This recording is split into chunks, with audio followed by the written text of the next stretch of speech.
Guillermo, ¿cuándo te empezó a apasionar todo lo que tenía que ver con los mitos y leyendas urbanas?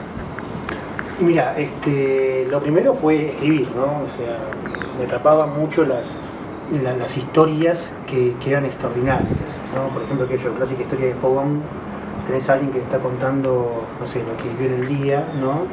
Y otra persona que te dice, bueno, a que no saben lo que te voy a contar. Yo estaba ahí, ¿no? Era lo que me interesaba. Philip K. Dick tiene una definición genial del género de la ciencia ficción, por ejemplo, que viene muy bien para esto. Él dice que la mayoría de las historias, de las buenas historias, son un qué pasaría si. Bueno, en ciencia ficción, ¿no? Que esto es parecido, de alguna manera. Eso es una Buenos Aires de ciencia ficción a veces, ¿no? Philip K. Dick decía que en ciencia ficción es un Dios mío, ¿qué pasaría si? ¿No? Es parecido, pero es algo más terrible. Son preguntas que uno se hace y que no tiene respuesta. Y bueno, como escritor a mí me atrapó eso de entrada, por eso que estoy casi condenado a escribir ciencia ficción, terror y fantasía, ¿no? He intentado escribir otras cosas y siempre en, no sé, página 15, 16, en un promedio ya aparece algo extraño o inexplicable, como que preciso siempre eso de Dios mío, ¿qué pasaría si? ¿No? No me alcanza lo otro. Y bueno, de repente llego a los mitos por una cuestión de curiosidad, de que me gustaba esto de estar a mitad de camino, esta cosa que te perturba y te atrapa, ¿no? El no saber que puede llegar a pasar tal cosa, esto del mito de ser una ficción. O sea, para un escritor es muy, muy interesante esto de que el mito urbano, la leyenda, es una cuasi ficción que está creada por la gente, ¿no? Y que no deja de crearse y que no deja de mutar. Es una especie de darwinismo de las historias, porque de un mito vas a encontrar muchas versiones. Esas versiones luchan entre sí, mutan, y de esas versiones la más apta para el oído del que escucha va a ser la que va a sobrevivir, porque va a ser esa la que se va a reproducir y las demás van a morir, ¿no? O sea, tiene mucho de evolución, de evolutivo esto del mito urbano. Y para uno que escribía y que escribe todavía y que lo sigue haciendo, ficción pura, esto del mito urbano era muy atrapante, ¿no? Bueno, lo primero que yo quería hacer, a mí, bueno, además del mundo de los libros y de la escritura, me apasiona el de la radio. Yo hacía radio en radios locales de la zona sur, yo soy de Loma de Zamora. Y bueno, ahí hicimos un programa llamado Babel con Diego Ruiz Díaz, que es un periodista, y a mí me apasionaba hacer una columna que era de mitos urbanos, ¿no? Eran barriales, y el ver cómo la gente se prendió, ¿no? Cómo llamaba por teléfono, cómo sintió cerca el mito. Esa fue la clave, cómo la gente, el oyente en aquel programa, sentía cerca el mito, porque no hablábamos de mitos lejanos, ni internacionales, ni del Olimpo, sino que eran mitos barriales. Entonces la gente lo sentía muy cerca. ¿Y cómo era llevarlos al estudio? ¿Cómo generaban todo el clima para que se enganche la audiencia? O sea, tiene mucho el espíritu que tienen los libros, Buenos Aires y leyenda. O sea, nada enciclopédico, nada cartonado. La idea es que cada mito, cada investigación sea una película en la cual, en caso del oyente, se pueda meter escuchándola, y en el caso del libro se pueda meter leyéndola, ¿no? Que no sea nada más que eso, que una cosa enciclopédica, un dícese de tal cosa, ¿no? Como es esto de cómo hacer para encarar el mito, cómo contar el mito, ¿no? Y en la radio, el espíritu que llevamos a la radio, yo después lo transporté con Víctor Coviro a los libros, ¿no? Porque nos dimos cuenta que era así, esa era la clave. El oyente se sentía cerca del mito, se sentía dentro del mito cuando escuchaba la narración, ¿no? Eran dos cosas, el contacto y la cercanía. El oyente, al otro día iba a trabajar, iba a pasar por esa esquina en la que se decía que había un fantasma, o sea, lo sentía bien cerca el mito, ¿no? Bueno, esa idea yo se la llevo a Víctor Coviro con algunos programas grabados. Yo lo conocía ya del mundo de la literatura, ¿no? Se veía que le interesaba todo esto, que era fanático del género como yo. Y bueno, sintonizamos al mismo tiempo, nos dimos cuenta que estaba bueno, o sea, que Capital Federal era el territorio para empezar, porque o sea, en poco espacio tenés una multitud de universos, ¿no? Cada barrio es un universo, y además de eso nos dimos cuenta mucho más cuando empezamos a investigar. cada barrio es un mundo aparte, ¿no? Y cada uno tiene sus mitos y sus leyendas muy, muy identificativos, ¿no?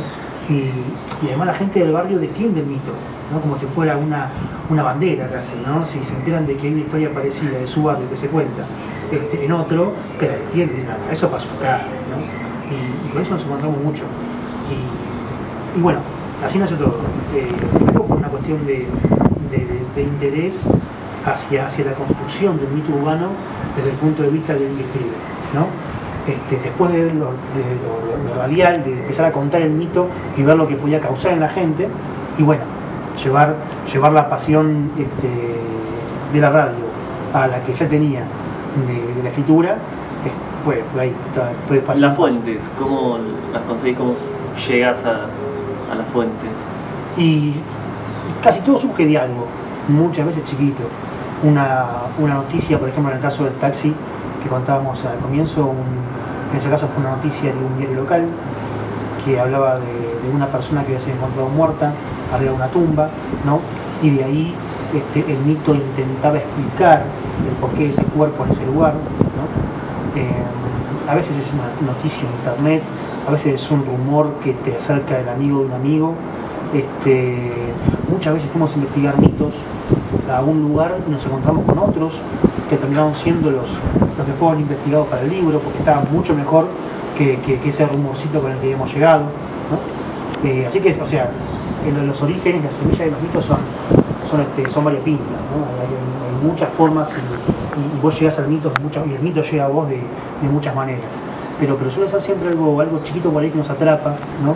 Que decimos, upa, si esto llega a estar en Buenos Aires es maravilloso, un enano vampiro, llega a ser verdad. ¿Qué se dice? Que viene en un circo, a ver, empezamos a investigar, nos fijamos en algún documento histórico, si el circo existía, perfecto, bárbaro, vamos al barrio y hablamos con la gente, ¿no? La gente es la que es justamente la constructora del mito, ¿no? Son los protagonistas, son los artistas, ¿no? Así que son ellos los que te van a contar todas las versiones y además te van a seleccionar las que les gustan. Todas estas historias llevaron a que escribieras 3 libros. Buenos Aires es leyenda. Cada uno tiene un animal. El primero, Buenos Aires leyenda, tiene un gato. El segundo, una paloma. Y el tercero, un lobo. ¿Qué significan estos animales? Bueno, te cuento la verdad primero, ¿no? Es un logro, un acierto de Planeta, de la editorial. Porque la primera etapa que llevamos nosotros, recuerdo que era muy de enciclopedia. Era el obelisco en construcción, ¿no? Una foto histórica muy linda, pero cuando ellos nos muestran la tapa del gato, que fue la primera versión de la tapa, dijimos, es esta. O sea, ahí estaba todo por lo mítico del animal, incluso por la fotografía que es muy misteriosa, la mirada del gato, seduce, y además no termina de ser ni una foto ni un dibujo, se lo ve bien, ¿no? Sí. Y es esto del mito, ¿no? Que no termina de ser una realidad o una ficción. Así que estaba de todo ahí. La verdad que la pegaron, maravillosa la foto, es insuperable la del primero. Y bueno, entonces después cuando se dio la posibilidad de que Planeta nos pide que sigamos, ¿no? Y se transforma en trilogía, dijimos, bueno, hay que seguir por esa senda, ¿no? El acierto estaba ahí. Y bueno, además coincidía que en el primer libro teníamos el mito de la gata Felipa, sí, que es una gata en casa rosada, que también es mítica, ¿no? Y adjudica poderes y todo eso. Entonces, bueno, en el segundo libro, que hay una paloma, ¿no? También con su mirada ahí se siniestra. Ahí se escuchan todas las palomas. Están en todos lados, están en la historia. Están esperando que se cuente lo justo y necesario. O sea, que no nos pasemos de la raya, ¿no? Así que tuvimos miedo cuando tiramos el mito de las palomas en Congreso. Pero bueno, justamente en el segundo libro está este mito de unas palomas cuasi carnívoras en Congreso. Y bueno, terminamos en la etapa, ¿no? De las palomas. Y en el tercero se habla de un lobizón en Versalles. Que bueno, una de las versiones que intenta explicar el mito, ¿no? Es acerca de que en los años 50 se escapó un perro husky, aparentemente en Versalles, y la gente le tenía mucho miedo. En aquel tiempo no estaban tan de moda los huskies, ¿no? Se los veía más como lobos, ¿no? Tiene mucho aspecto lobuno. y la gente tenía miedo porque estaba rabioso. Y nada, ese miedo en el barrio, suponemos tal vez de que pudo haber sido lo que engendró el mito del Lobizón, ¿no? Y a poco ese miedo se transforma en algo tangible. A alguien se le ocurre decir, pero si es más que un perro, ¿estás seguro que es nada más que un perro? Y de eso a que alguien diga que es un lobizón está cerquita. El boca en boca todo lo puede. El poder de la gente queriendo exagerar o llevada por su propio miedo hace que un husky se convierte en un lobizón. Así que la tapa del tercer libro es un perro husky, un lobo ahí a mitad de camino, la sombra está como aullando. Hay un Buenos Aires cotidiano y, como vos bien lo llamás, un Buenos Aires leyenda. ¿Cómo viven estas dos realidades? Lo interesante es eso, que conviven, ¿no? Que están ahí. O sea, no hay que buscar muy en lo profundo o en lo extraño o convertirse en otra cosa para alcanzar o para tener una visión de esa otra Buenos Aires. Está ahí, ¿no?